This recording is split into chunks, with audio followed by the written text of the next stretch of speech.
Cricket ప్రపంచంలో ప్రస్తుతం అందరి చూపు గుజరాత్లోని అహ్మదాబాద్ నగరం వైపే ఉంది. నరేంద్ర మోడీ స్టేడియం అనగానే భారత క్రికెట్ అభిమానుల గుండెల్లో ఒక రకమైన భయం, వణుకు పుట్టడం సహజం. దీనికి ప్రధాన కారణం 2023 నవంబర్ 19న జరిగిన ఆ చేదు జ్ఞాపకం.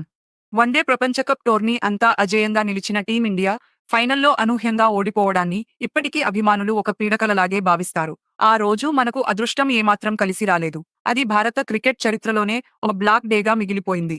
క్యాలెండర్లో ఆ తేదీ మళ్లీ వచ్చినా, లేదా ఆ స్టేడియం పేరు వినిపించినా ఫ్యాన్స్ ఒక రకమైన ట్రామాలోకి వెళ్లిపోతారు. అయితే కాలచక్రం మళ్లీ తిరిగింది. ఇప్పుడు అదే స్టేడియం వేదికగా టీం ఇండియా మరో ప్రపంచకప్ ఫైనల్కు సిద్ధమైంది. ఈసారి T20 ఫార్మాట్లో. దీంతో సహజంగానే మళ్లీ పాత ఫలితం రిపీట్ అవుతుందేమోనన్న ఆందోళన అందరిలోనూ నెలకొంది. కేవలం అభిమానులే కాదు, క్రీడాకారులు కూడా ఆ పాత గాయాల నుండి బయటపడటానికి, ఆ స్టేడియంలోని బ్యాడ్ లక్ జింక్స్ ను బ్రేక్ చేయడానికి అత్యంత జాగ్రత్తగా, కొంతవరకు సెంటిమెంట్లను కూడా పాటిస్తూ ప్రిపేర్ అవుతున్నారు. ఈ ఫైనల్ మ్యాచ్కు సంబంధించి మన టీం ఇండియా తీసుకుంటున్న ఆసక్తికరమైన నిర్ణయాలు, హోటల్ మార్పు, డ్రెస్సింగ్ రూమ్ సెంటిమెంట్ మరియు పిచ్ విషయంలో జరుగుతున్న ప్రచారాల వెనుక ఉన్న అసలు నిజాలను ఇప్పుడు వివరంగా తెలుసుకుందాం. ముందుగా నరేంద్ర మోడీ స్టేడియం మనకు ఎందుకు అంత అరిష్టంగా మారిందో గణాంకాలను పరిశీలిస్తే అర్థమవుతుంది. గత 4 ఐసీసీ టోర్నమెంట్లలో భారత్ ఆడిన 31 మ్యాచ్లలో కేవలం 2 సార్లు మాత్రమే ఓడిపోయింది. దురదృష్టవశాత్తు ఆ 2 ఓటములు కూడా ఇదే మైదానంలో జరగడం గమనార్హం. ఒకటి 2023 వన్డే ప్రపంచకప్ ఫైనల్ కాగా, రెండోది ఇటీవల సౌత్ ఆఫ్రికాతో జరిగిన సూపర్ 8 మ్యాచ్. ఈ 2 మ్యాచ్లలోనూ భారత్ కనీస పోరాటం చేయకుండా వన్ సైడెడ్గా ఓడిపోవడం ఫ్యాన్స్ను మరింత భయపెడుతోంది. అందుకే ఈసారి బ్యాడ్ లక్ను దూరం చేయడానికి టీం మేనేజ్మెంట్ కొన్ని కీలక మార్పులు చేసింది. అందులో మొదటి టీం స్టే చేసే హోటల్. గతంలో భారత్ ఎప్పుడు అహ్మదాబాద్ వచ్చినా ఐటీసీ నర్మదా హోటల్లోనే స్టే చేసేది. కానీ ఈ ఫైనల్ కోసం మనవాళ్లు తాస్కైలన్ హోటల్కు మారిపోయారు.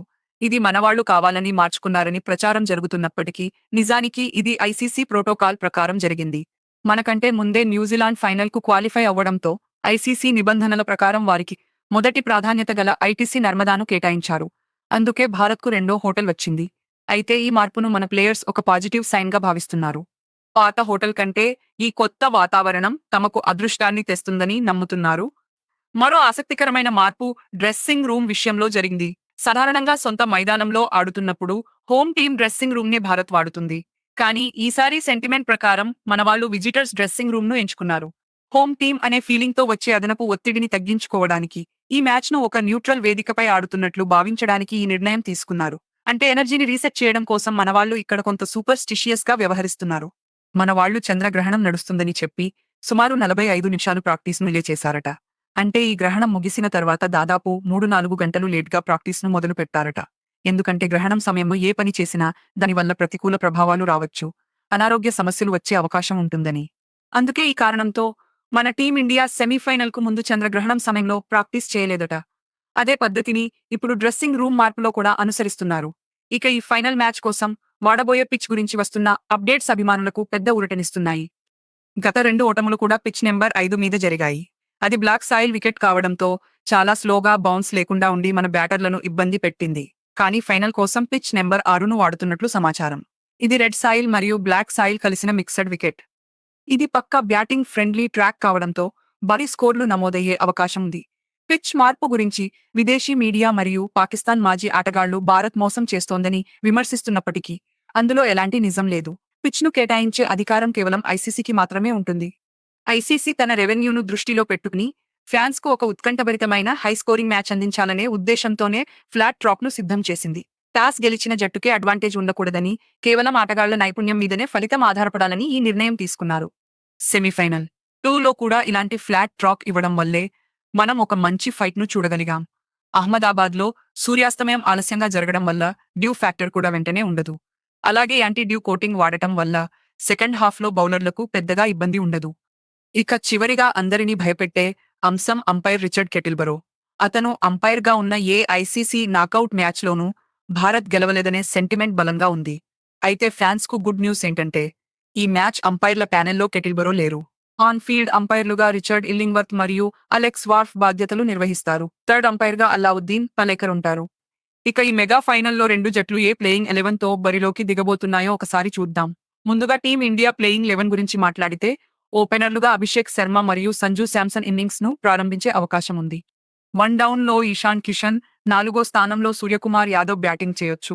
మిడిల్ ఆర్డర్లో తిలక్ వర్మ, హార్దిక్ పాండ్యా మరియు శివం దుబే జట్టుకు బలం. బౌలింగ్ విభాగంలో హర్ష్దీప్ సింగ్ మరియు జస్ప్రీత్ బుమ్రా పేస్ దాడిని నడిపిస్తారు. స్పిన్ విభాగంలో వరుణ్ చక్రవర్తి మరియు అక్సర్ పటేల్ కీలక పాత్ర పోషించే అవకాశం ఉంది. న్యూజిలాండ్ ప్లేయింగ్ 11 విషయానికి వస్తే ఓపెనర్లుగా ఫిన్ అలెన్ మరియు టిమ్ సీఫెట్ ఇన్నింగ్స్ ను ప్రారంభించే అవకాశం ఉంది. 1 డౌన్లో రచిన్ రవీంద్ర, 4వ స్థానంలో గ్లెన్ ఫిలిప్స్ బ్యాటింగ్ చేయొచ్చు. మిడిల్ ఆర్డర్లో డారిల్ మిచెల్, మార్క్ చాప్మన్ మరియు కెప్టెన్ మిచెల్ సాంట్నర్ జట్టుకు బలం. బౌలింగ్ విభాగంలో లాకీ ఫెర్గూసన్ మరియు మ్యాట్ హెన్రీ పేస్ దాడిని నడిపిస్తారు. స్పిన్ విభాగంలో ఇష్ సోధి మరియు సాంట్నర్ కీలక పాత్ర పోషించే అవకాశం ఉంది. ఇవన్నీ గమనిస్తుంటే హోటల్ మారడం, డ్రెస్సింగ్ రూమ్ మారడం, పిచ్ మారడం మరియు అంపైర్ కూడా మనకు బ్యాడ్ లక్ తెచ్చే వ్యక్తి లేకపోవడం, ఇవన్నీ చూస్తుంటే ఏదో ఒక అత్యశక్తి భారత్కు మద్దతుగా ఉన్నట్లు అనిపిస్తోంది. ఇది ఖచ్చితంగా గాడ్స్ ప్లాన్ అని, ఈసారి నరేంద్ర మోడీ స్టేడియం జింక్స్ ను బ్రేక్ చేసి భారత్ విశ్వవిజేతగా నిలుస్తుందని ఆశిద్దాం. All the best team India. మరి ఈ మార్పులు భారత్కు కప్ తెచ్చిపెడతాయని మీరు నమ్ముతున్నారా? మీ అభిప్రాయాన్ని కామెంట్ చేయండి. ఈ వీడియో మీకు నచ్చితే లైక్ చేయండి మరియు షేర్ చేయండి. మరిన్ని క్రికెట్ అప్డేట్స్ కోసం మా ఛానల్ను సబ్స్క్రైబ్ చేయండి.